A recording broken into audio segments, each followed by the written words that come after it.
All right, fantastic. So we'll get things kicked off. Um, Welcome this evening, and just a little bit about who we are. We are the Maryland Out of School Time Network.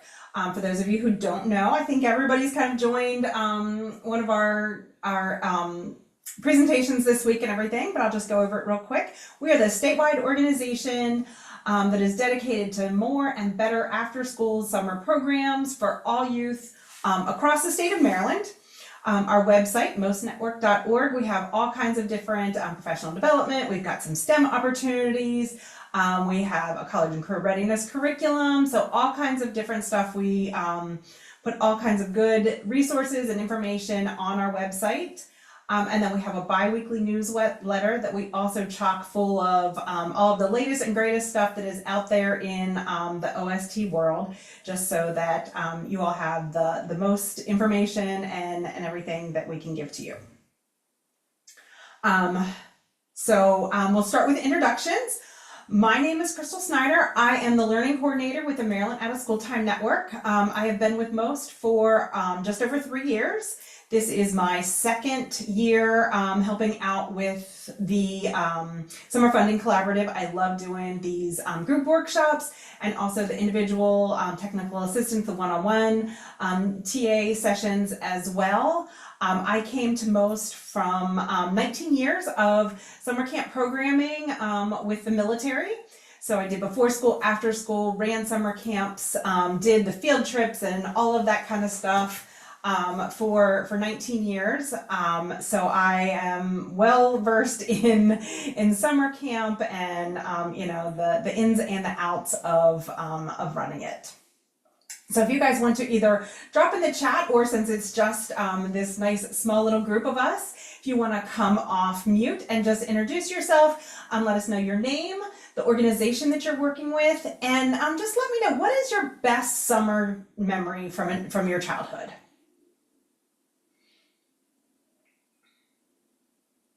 I'll start. I'm Darylyn Arnell-Mazzie, and I'm with the Girls Empowerment Camp out of the Church of the Holy Trinity in Baltimore. My best summer childhood memory, my aunt was teaching phys ed at Prairie View A&M College down in Texas. And it was the first time I'd ever been on a airplane, actually. So that's how old I am. And I went to their cheerleader camp. And I don't ever believe anyone that tells you it's a dry heat. The heat itself is dry. You are not dry.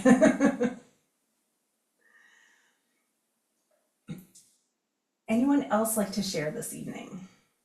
Hi, I'm Latasha Sears. It says Michelle Moore, but she was unable to attend. Okay.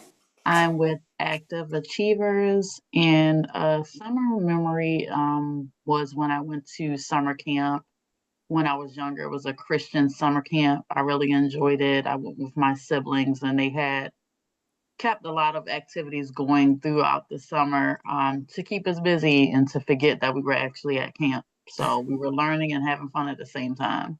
Fantastic.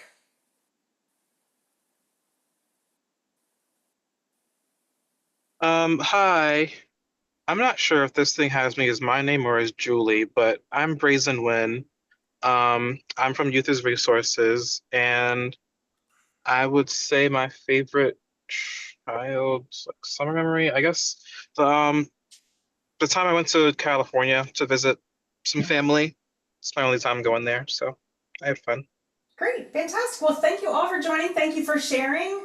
Probably one of my best summer memories is just going to the beach with my family and just being able to have a good time and relax and meet friends that I only saw like when we were at the beach every year and stuff like that. So but yeah, so just a quick observation listening to everybody share stories. We all talked about just experiences, whether it was at a formalized camp or just being with families and friends and stuff like that, that we remember. We don't remember the, the gifts that were given, or the amount of money that was spent on anything, or anything like that. But it's really just those experiences, building those relationships. We talked about family and friends and things like that. So that's really the important thing that everybody takes away from any type of experience. You remember more the people and the fun, rather than like the things and things like that. So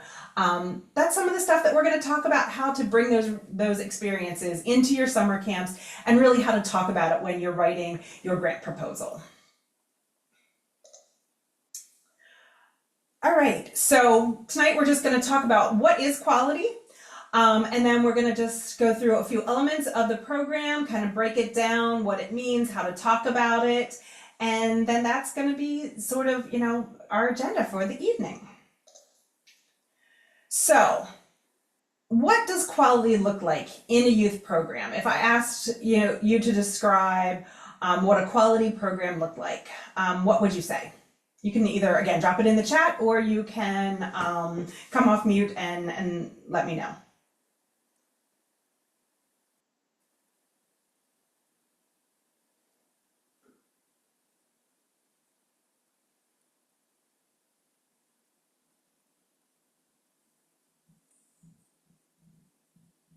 Safe yet entertaining. Absolutely, yeah. Safety is definitely something that's really important. Memorable, comfortable, having youth be active and engaged, and having a voice in what happens. Absolutely, yes. Those are all really great elements of a quality summer program. So I am going to drop in the chat the Weichert Center's Summer Learning PQA, which is a rubric. In the past, when applying for the SFC, there was always sort of a rubric to kind of help you decide like what elements really spoke to quality in a program. And this year they didn't include that rubric, so we wanted to just kind of bring a training and some kind of something that can help you make sure that the things that you're describing are quality, and make sure that what you are putting into your program is also a good quality elements into a youth program. So we're just kind of using this sort of as a nationally recognized tool and rubric that helps you kind of judge where your program is on this scale. So let's go on to the next slide. So tonight, some of the elements of quality that we're going to talk about is those safe and supportive environments, interaction and engagement, and those are all sort of things that you put into the chat that you thought were important things. We'll talk a little bit about how planning and designing your program really helps to speak to that quality. We'll talk about hiring quality staff to be in and running those programs and everything. And we'll talk about how to make sure that your program is accessible to everyone who wants to, or anyone who wants to or is eligible to participate in your program. So let's think about safe and supportive environments. We want to talk about emotional safety, healthy environments, having emergency preparedness, knowing what to do in case of emergency, health and nutrition, all these different things. So if you had to pick one or two elements in that list there, skill building, active engagement, those kinds of things, what do you think is something that your program is really good at?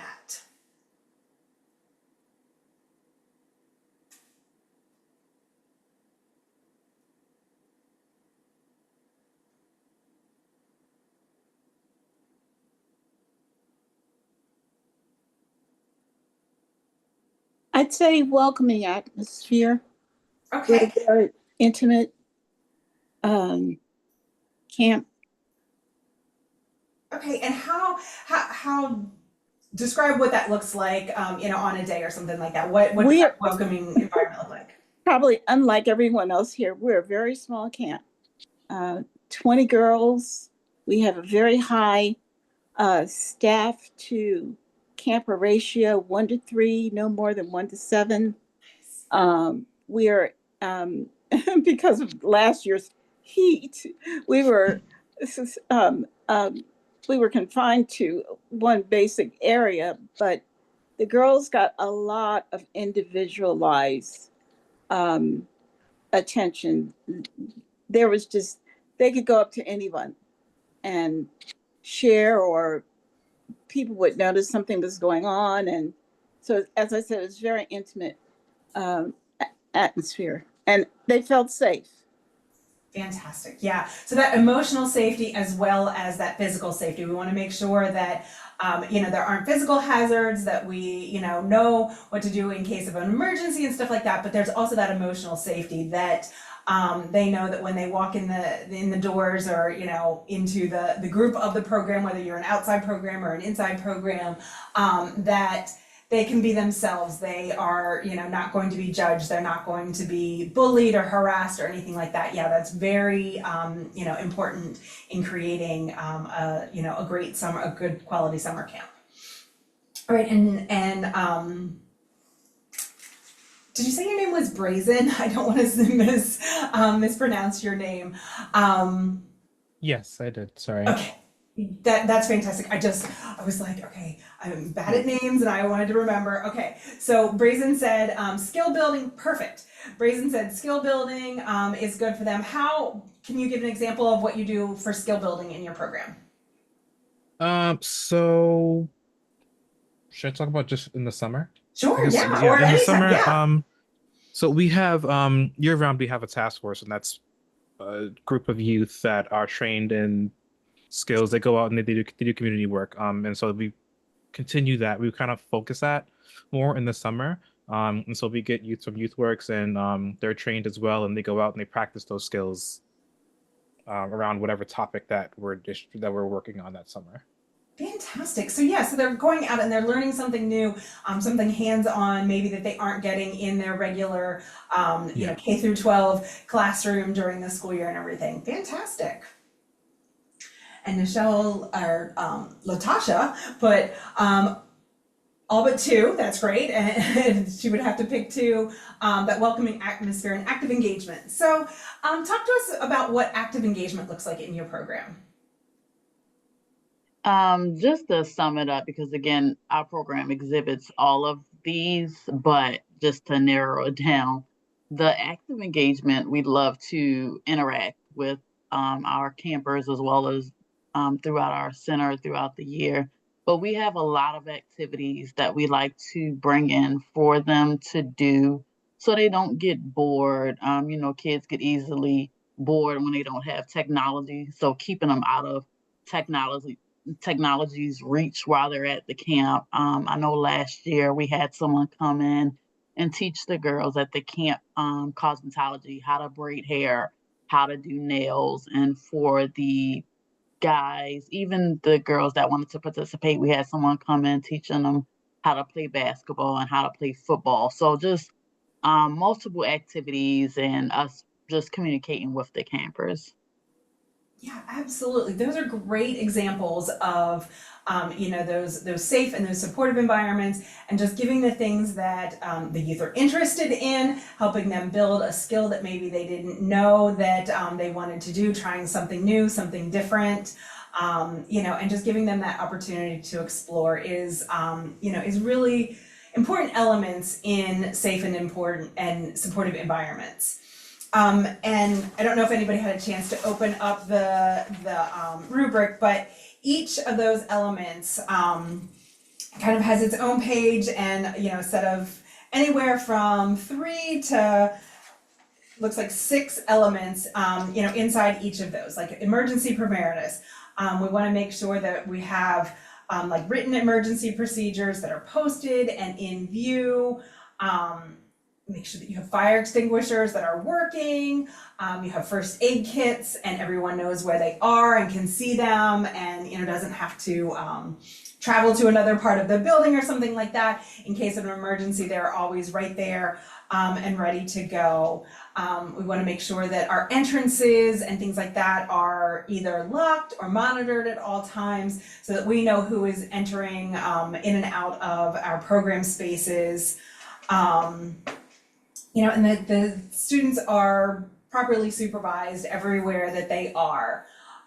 You know, we want to make sure that we have health and nutrition. So if you're serving meals during your program, you know, we're making sure that we're, you know, being aware of food allergies or sensitivities and stuff like that, but also that we are providing healthy meals, whether it is something that your program has part of the budget that you're going to pay for those meals that way, or whether you're using one of the summer meal programs that the city of Baltimore has set up that provides the meals for your service, for your youth that participate in everything. We want to make sure that you know, we're giving them healthy things. If we're doing you know, cooking projects or something like that, that we're teaching them healthy ways of eating and everything, that they can take this back into their home and continue to build those habits with their family members.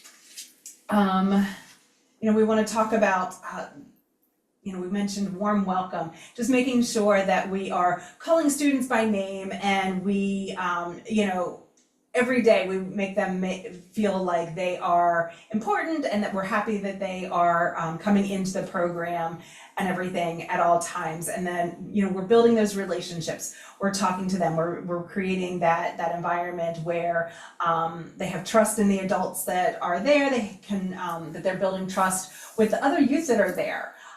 Sometimes it's really easy for you know, those adults that want to be there, want to be around children, to form those relationships. But how are we forming and fostering those relationships among the youth, especially if we have students that are coming from different neighborhoods, different backgrounds and everything, that we're making sure that we are building that full community, that everyone is feeling welcome and everything. We're talking about you know, youth-centered programming. Do your youth have a voice? Do they have a choice in the activities that they're getting to do? You know, can they choose?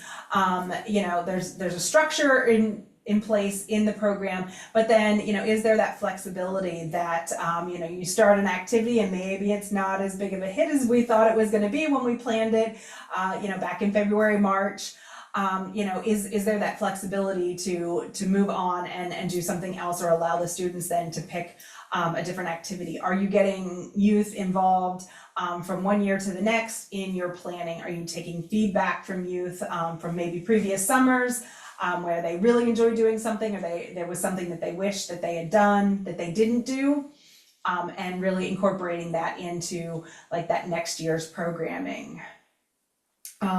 You know, we want to make sure that there are going to be conflicts that come up and everything, but we are not just solving the problems for youth, but we're helping them talk through what's going on. We're reframing that. We're turning opportunities of conflict into areas where they can learn from each other, and then they can start to resolve their own conflicts. So we're teaching those good conflict resolution skills.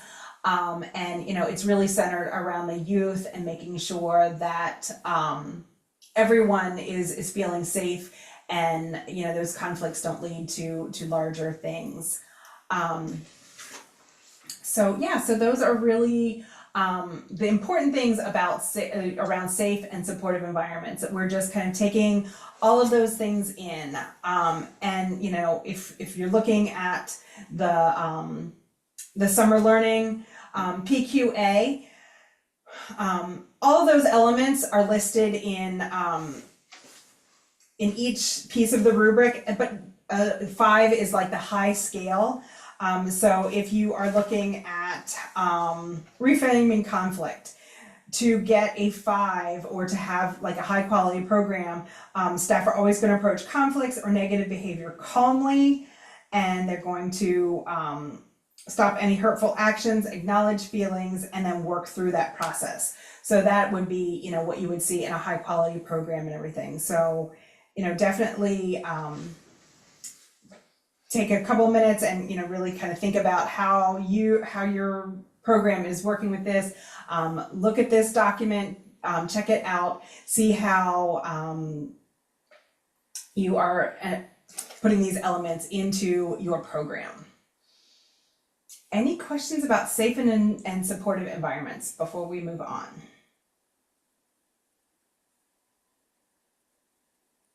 All right.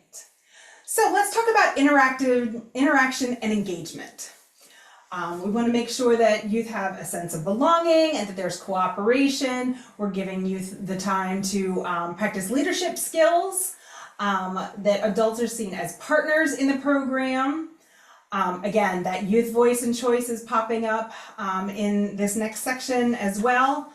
And we're talking about like reflection and thinking and learning skills. So out of this kind of list, what are, one or two elements that you feel like your program really does well in these two sections of interaction and engagement?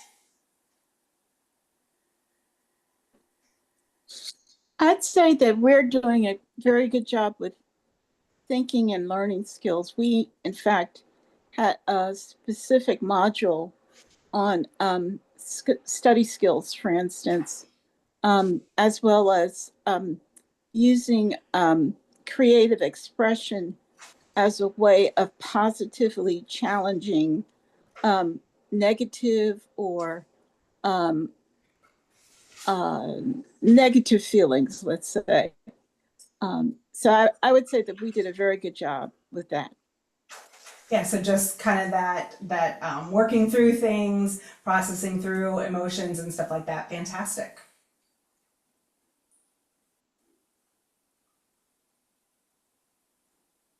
I'm sorry, are we picking which one that we think we do most? Yeah, so yeah, just one of those that you think that your program really excels at. Yeah. I mean, I'd say youth voice and youth choice because our program is youth led, so it's everything we do is what they say. Fantastic. So what does that look like in your program? How are you incorporating that youth voice? I mean, we don't move until they tell us. Like they they run the organization, so it's like whatever decisions they make, whatever issues they want to tackle, that's what they do. It's like the executive director and I are like the only ones that are not on the board, and we just our work is based around whatever they want to work on. So you are just really that facilitator that's just making sure that the program is flowing and everything, but the youth are really designing how they interact with the program and the things that they get to do. That's fantastic. Yes.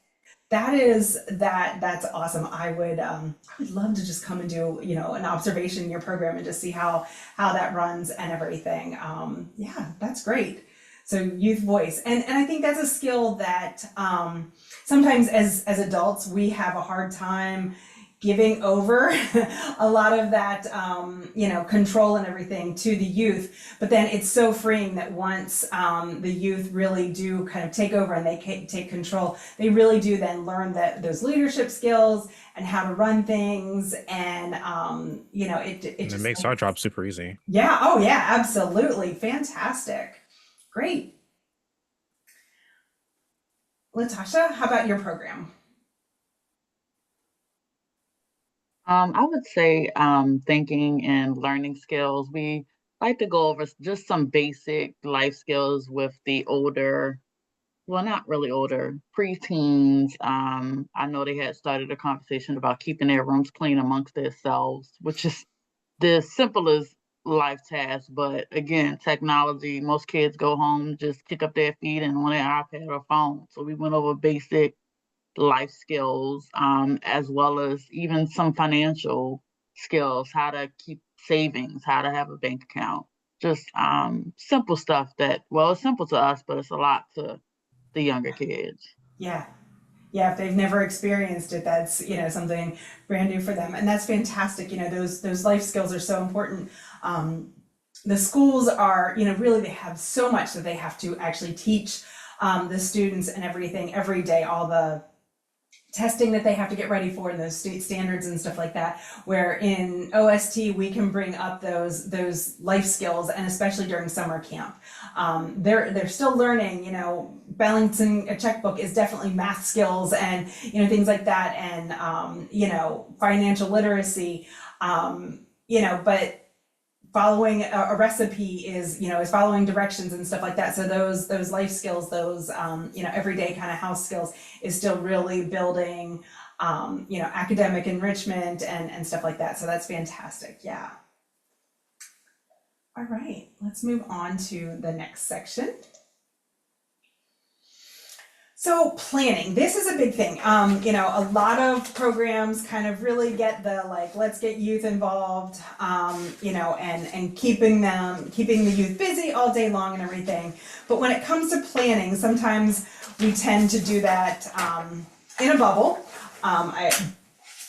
Youth as Leaders definitely has, you know, kind of they've gotten their youth together and, you know, they're running the show and everything. But a lot of times, you know, we plan activities that we think that, welcome in. Had someone new join us this evening. Thank you for coming. So we're talking about planning, just how to think about some planning for your summer program. So we want to keep it youth-centered. We want to focus on their needs. We want to decide what the need is for that program that we have, for the youth that we are targeting in our programs and stuff like that. We're getting staff input, we're getting youth input. We want to focus it on our goals for the program. We want to make sure that we are assessing what's going on and we're getting good feedback into the program. So let's think about planning. What does planning look like in your program? You know, how are you focusing it on the needs of the youth in your program? How are you centering it around the youth in your program? Well, I know prior to us starting our camp, we like to plan out some specific activities as well as trips for the campers to do this summer.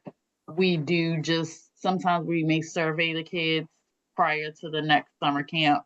And if not, we'll go based off of what we saw that they like the most. And Yeah. we'll build a schedule or build activities around that. Fantastic, yeah. Just making it youth-centered, you know, thinking about that, yeah. Anyone else want to share how they are working their planning for the summer?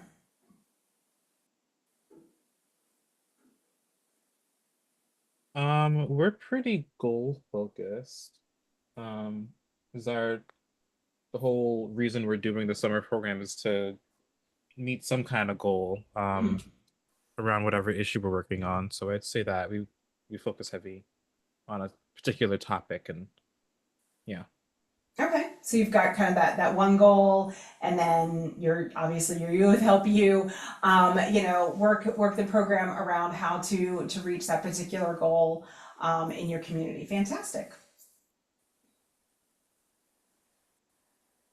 Anyone else want to share, you know, what their planning process looks like, or you know, which part of this they really focus on, or you know, they feel that their program is good at?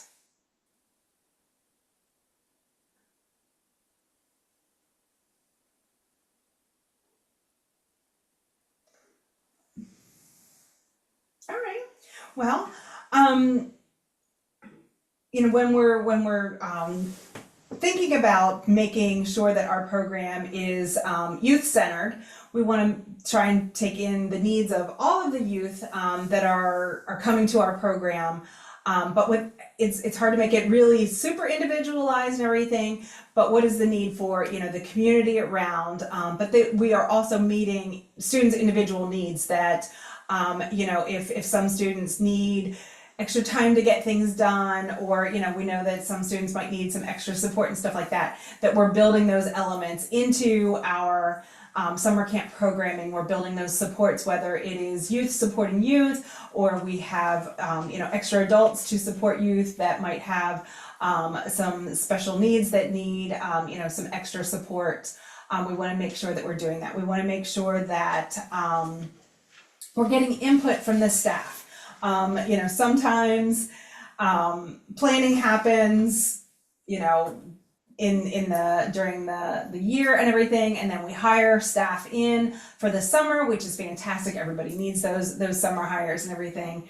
But you know, are we really taking time to make sure that they have some input too, and they're not just kind of like handed this like, hey, here you go do this. sort of thing, that they can have some flexibility in their day, and to add things that are interesting for them as well, or to see feedback from the students, and then also be able to make sure that they are making those changes within the program to help meet the needs of the students that are in their group. Because sometimes we are planning these activities based on the youth that we had last year, or maybe youth that are attending our program during the school year. And then students sign up for summer camp, and we realize that there are students that are coming in that have different needs than the students that we have served in the past and everything. So we need to just make sure that we are able to pivot and kind of make those changes to really take care of the needs of all the youth that are attending our program. Sometimes assessments are formal assessments or informal assessments.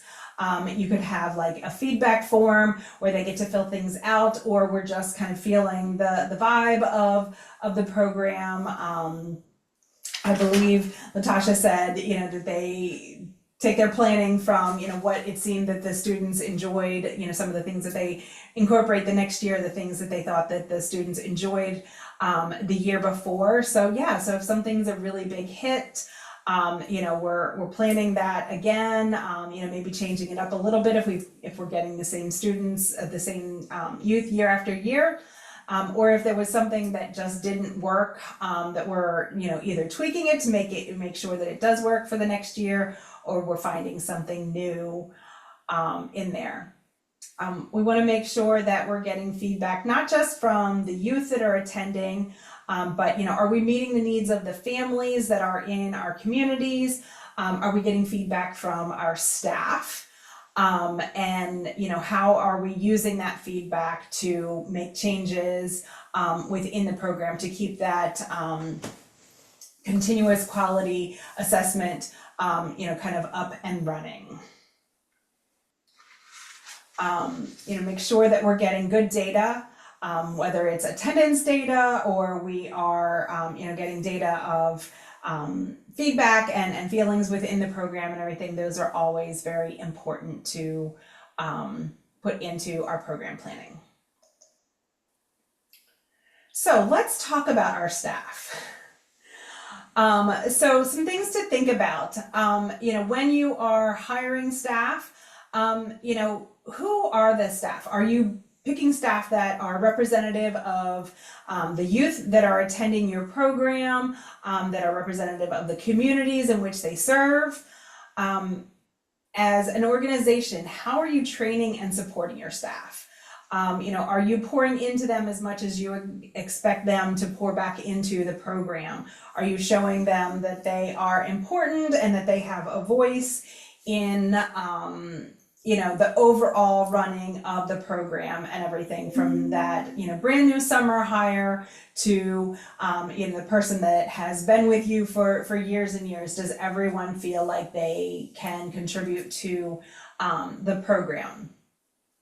How are we collaborating with not just staff, but with other programs, and things? Are we observing our staff? Are we going in and actually seeing the work that they are doing and giving them good feedback of, how they're doing, maybe, improvements that they can make, those kinds of things that they see, that as supervisors that you're going into programs and you're watching and you're seeing what they're doing, and helping them, and you have their back if there are issues that come up and everything. They know that management and supervisors sort of have their back.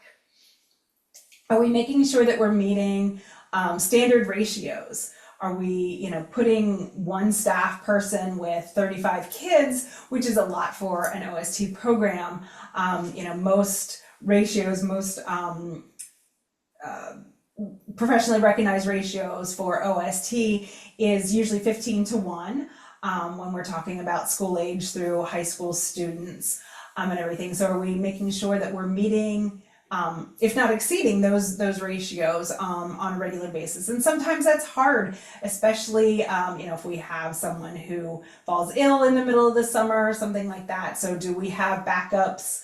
Our management ready to step into the program and make sure that ratios are, those safety ratios are always being met. And are we hiring staff that have, good competencies and interests in working with youth and helping youth build skills? So, as far as this, what are your staffing components looking like? How many staff to how many students do you have, and who are the staff that you're hiring? Does anybody want to share?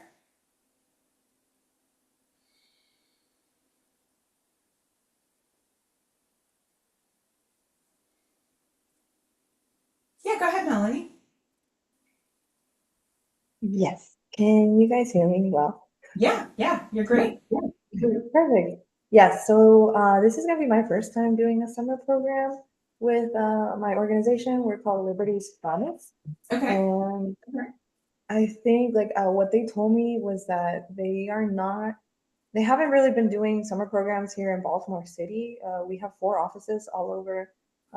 We have one in Virginia, one in Montgomery County, DC, and then right here in Baltimore City. So we're kind of like a new office, and they were like, hey, do you want to take a shot at doing a summer program? And I was like, yes. And so they told me, you have the liberty of, if we get this grant, you have the liberty of hiring, maybe alumni or maybe some students, outside staff that would like to get into working with nonprofit and high schoolers and all of this. So I was thinking I could hold it up to my alumni students, the past participants who have done these programs, and definitely I would love to train them and support them, and that way they can use it in the resume, use it for college, and then they can see, since they lived it and they went through the program themselves, they would have a much better idea of how to conduct the summer program. Yeah, absolutely. I always say that when I was running summer programming, some of my best staff were youth that went through our program and came back and decided that they wanted to work. They knew what was going on. They knew the ins and the outs. They knew what experiences were, the best for them, and they wanted to give those experiences to the youth. So yeah, that's a fantastic way. And they are representative of the youth that are participating because they were once a youth. Absolutely. Yeah. Anyone else?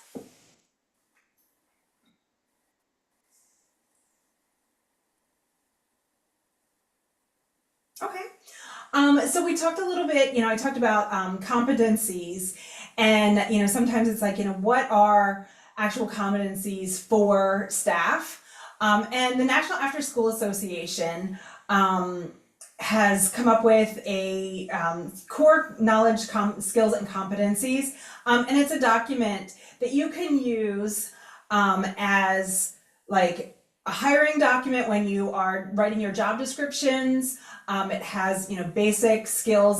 So it starts out as like, what is a basic skill, like baseline that they should walk into the program day one, with some of these skills. And then what are like the second level skills that after they've spent some time in the program and they've gone through some training. And then what are those higher level skills that, would almost be like lead teachers, or program administrators and stuff like that. And this is a fantastic document that really kind of helps you think about, when you are writing your interview questions and stuff like that, you can take some of those, competencies that are there and ask questions based on those competencies, just to kind of see where staff are at the very beginning, in the hiring process, especially if you haven't ever hired staff before, or if you have you want to kind of change or improve the quality of the staff that you are hiring each summer. And the National After School Association also has come up with job quality standards, which really is kind of that way of making sure that you are supporting your staff that you are bringing into the program. So, it talks about salaries and how to make sure that they are competitive. And I know it's hard. It's so hard for nonprofits to reach some of those quality standards, but it also talks about what are some of the intangible things that you can do that maybe don't cost a whole lot of money. Like, are you making sure that they, are able to take time off if they need time off? Are you pouring into them as far as trainings and things like that, and giving them the opportunity to take trainings without it costing money out of their own pocket? You're covering those expenses and things like that for trainings, which really kind of helps them feel like that their management, that the nonprofit that they're working for really does support them and wants them to get as much out of this work experience as they're pouring into it. So I will, when we're done with this webinar tonight, I will make sure to send out a follow-up email, and I'll make sure to have the links to the NAA's core knowledge, skills, and competencies document and the OST job quality standards document, which can really help you, with your hiring process and just review, even if you've been, your organization's been around for a while and stuff like that. Sometimes it's always good to just kind of take that, document and look at it and do a checkup and make sure that you are, meeting the standards and, giving good quality back to your staff that are hired. Any questions about, staffing and hiring and, things like that for summer camp?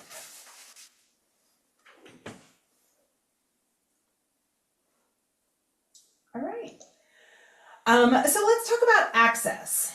What, how are you ensuring that either the students that you are targeting are finding out, students and families are finding out, about your program? How are you ensuring that once they sign up and they register that they're coming to your program every day? Do they want to keep coming back? If you, maybe have a week-to-week type program where they just sign up for each individual week, are they coming back? Are they coming back year to year? How are you making sure that you're meeting the needs of the families? Are you, making sure that you're meeting with their hours of service, that you have the times that families really sort of need that care, or that students need extra activities and stuff like that? Are you making family connections? Do you have family involvement? Is there anybody who wants to share like one of these elements that they feel like their program is really good at?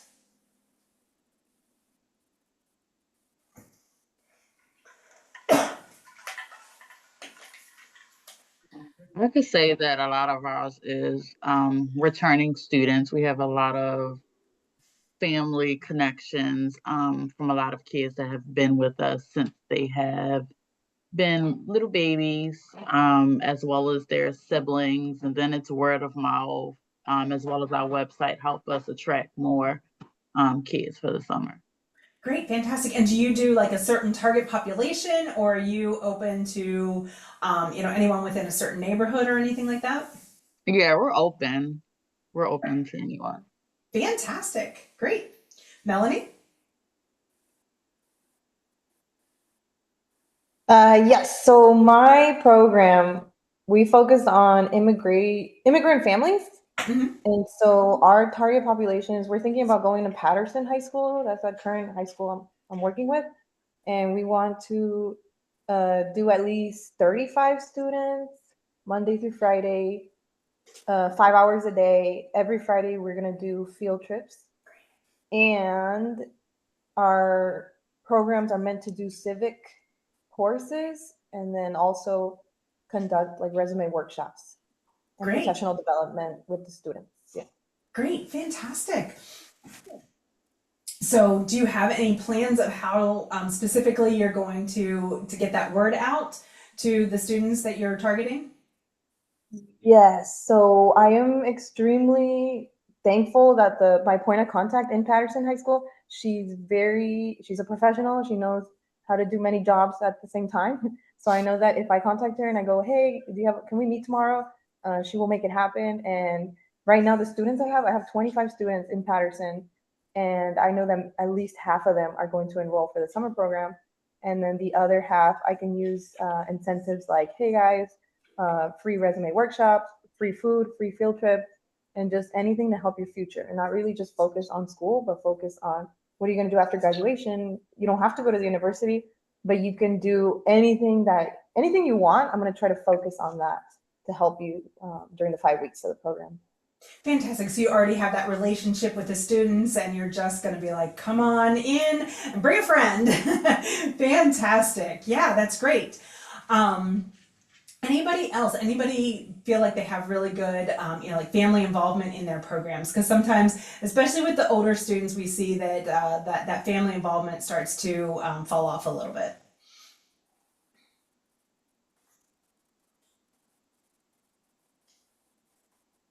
We have like contact with families. Mhm. Um, we're of course friendly with them, but like getting them involved in the actual programming, not as much.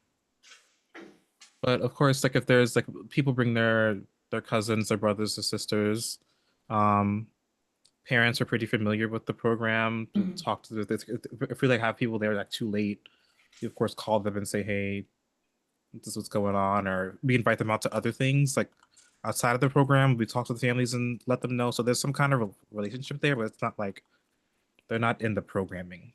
Okay. Yeah, I mean it's and family involvement can run the gamut and everything from just having like an orientation at the beginning of the summer where families come in and they see like, okay, this is what my child is going to be doing all summer long, just so that they're sort of aware of what's going on. And you have an opportunity to at least meet the parents, and kind of speak with them a little bit too. Families can be very involved in the programming, where you're having family nights every so often, or something like that. And it just depends on the structure of your program and how you feel like families should, the amount that you feel that families should be involved in your program. But families should still always feel like there's that connection, that they are free to contact the program at any time, that their feedback is valuable and will be listened to and heard and everything, and not just if there's a problem, but that they can give, positive feedback back and forth, and everything, and just that your program is really meeting their needs and, is there to serve them and everything. Fantastic. And that retention, like getting those kids to come back year after year, is always really important. Anybody else want to share any good things that they have about access to the program?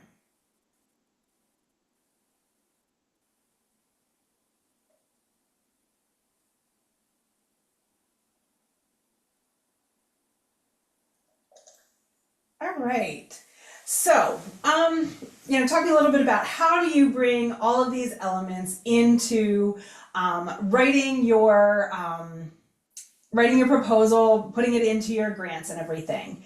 The first thing is just always remember your why. Why are you, running this program? Why did you want to, get things started in, why did you target the population that you did? And just focus on like your mission and your goals and how each of those elements that you bring in, each of those quality elements that you bring in, meets those goals. So you want to make sure to kind of put all of those elements into your writing when you are writing your grant, that you are really expressing, coming from the heart. We were talking before about like that opening paragraph or that opening section, that section 1 of the grant proposal, really talking about like what is the hook, what is the why, what is that deep story that is going to kind of catch the reviewers, catch the funders' eye, and really make them want to read a little bit further into like what really are you doing. We've talked about doing like a particular story, maybe some quotes or things like that from students that talk about why this program is important to them or why they continue to come back to this program year after year. Those are always really great things to kind of hook into your funders and stuff like that, know that like, hey, this is a good program, the kids enjoy it. If you've got information from families, or you've got data that, is just really going to kind of hook in quick in that quick paragraph and everything, and then get further into each section of the proposal and everything, and really just writing how you are meeting each of these things based on, elements out of the PQA that we talked about a little bit, but really just thinking about how are you really bringing that quality into your program. Did anybody have any specific questions about writing or, elements of the proposal that we can talk about?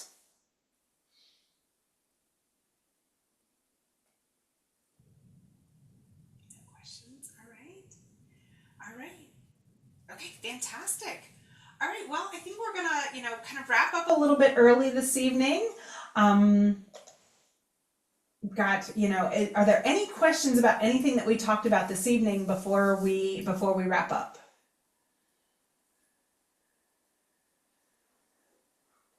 All right, fantastic. Well, thank you all so much for coming tonight. Yes, I will definitely send a recording of this presentation, and then I will also send you all of the slides. I will make live links for everything that we talked about tonight. So thank you for sharing your email, because I think I just have Julie's email. But yeah, so I will send all of this to you. If you have a couple minutes, please take the evaluation. Let us know how we did. Yeah, Melanie, did you have a question? Yes, I would like the presentation. I'm sorry, I didn't get a chance to share my email. Yeah, go ahead and if you registered, I'll have it from the registration and everything, so I can grab it that way. But if not, you can drop it in the chat either way. But I will definitely send it out to everyone. And if you can just take a minute, either scan that QR code or it'll be a live link when I send out the slides and the recording and everything, and just let me know how we did tonight. But thank you all so much for your time. We have other opportunities for one-on-one. So if you are writing your grant proposal and you would like to have one-on-one technical assistance visits with myself, and then we have 2 other TA providers, you can go to the Baltimore's Promise link where you signed up for this particular workshop, and there's a link to sign up for one-on-one TA sessions, and we will, if you send us a copy of your proposal beforehand, we'll read through it. We can give you specific feedback. We can answer any questions or anything like that. I'll include in the email that I send the link to sign up for the TA sessions and everything also. But yeah, we'll provide specialized feedback, specifically on your program. Just have that extra set of eyes that reads through it. Especially sometimes it's good for someone who doesn't know a whole lot about your program to read it and think like, well, what about this? And tell me a little bit more about that. That way you can really kind of put that extra sparkle and, polish on the your proposal so that it catches the eye of the funders and the reviewers and everything. All right, well, if there aren't any other questions, thank you all so much for joining us tonight. And I hope you all have a good evening and are, if you have any questions, again, you'll have my email. You can definitely send me questions and I can help out any way I can. Thank you all so much. Thank you. Thank you.